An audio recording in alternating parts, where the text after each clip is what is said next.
Dobrý deň prajem, som starosta obce Lietavská Lučka. My sme museli hľadať systém alebo spôsob, ako ponížiť ceny komunálneho odpadu. Keď sme urobili rozbor komunálneho odpadu, tak sme zistili, že 49% odpadu bol biologicky rozložiteľný odpad, 30% bol odpad, ktorý sa dal použiť do separácie a 20% bol vlastne komunálny odpad. My sme sa rozhodli pre systém, že do každej domácnosti dáme komposter.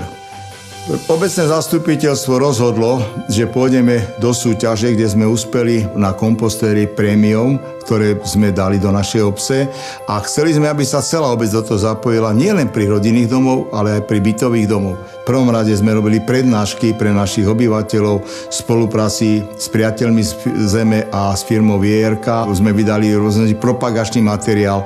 V našom obecnom spravodaji sme takisto toto propagovali. Ale okrem prednášok sa robila aj súťaž, kde boli naši občania, ktorí správne separovali. Máme občanov, ktorí dosahujú veľmi krásne výsledky. Je to poznať aj v tom, že keď vyvážame komunálny odpad, tak pomaličky prázdne kontajnery sú a to, čo patrí, aby šlo len do toho komunálneho odpadu, ostatné produkty, ktoré sa dajú využiť, treba využiť. Máme tu diagnostické centrum, ktoré nás predbehlo, pretože majú už dneska elektrický komposter. Elektrický komposter by sme chceli dať aj do našej školskej jedálne.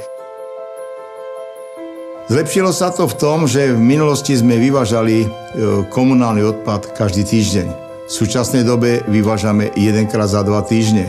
Myslím, že tie úspory nie sú malé. Len za prvý kvartál sme ušetrili 3 000 eur. Je to dôkaz, že dá sa usporiť a tu je tá cesta, ako znížiť tú cenu za vývoz komunálneho odpadu.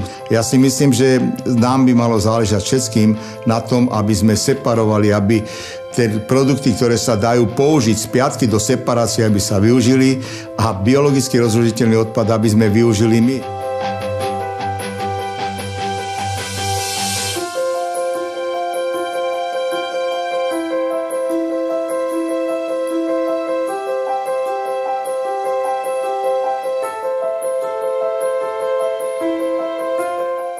Takýto komposter je pre nás veľmi praktický. Ako tu vidíte, sú tam rôzne zbytky aj z kuchyne a sú tam aj odrezky z buksusov nastrihaných.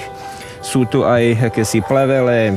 No a kontrolovať môžeme vytváranie toho kompostu cez taký celkom zaujímavý mechanizmus, kedy sa povyťahnú tieto čapy. A je možno ten komposter v princípe z ktorejkoľvek strany otvárať. Ten tvar toho komposteru je úmyselne takýto konický, tým pádom zabezpečuje, že zostávajú po krajoch toho komposteru vzduchové mezery, tak vlastne tým sa zabezpečuje aj priebežný prístup vzduchu do toho materiálu, ktorý tam je. Musím oceniť, že teda obec nám kúpila dobré kompostéry, pretože poznám ich pomerne veľké množstvo. Tento oceňujeme predovšetkým preto, lebo je pevný, mocný. To znamená, že sa nedeformuje a ten komposter vydrží tu možno aj desiatky rokov.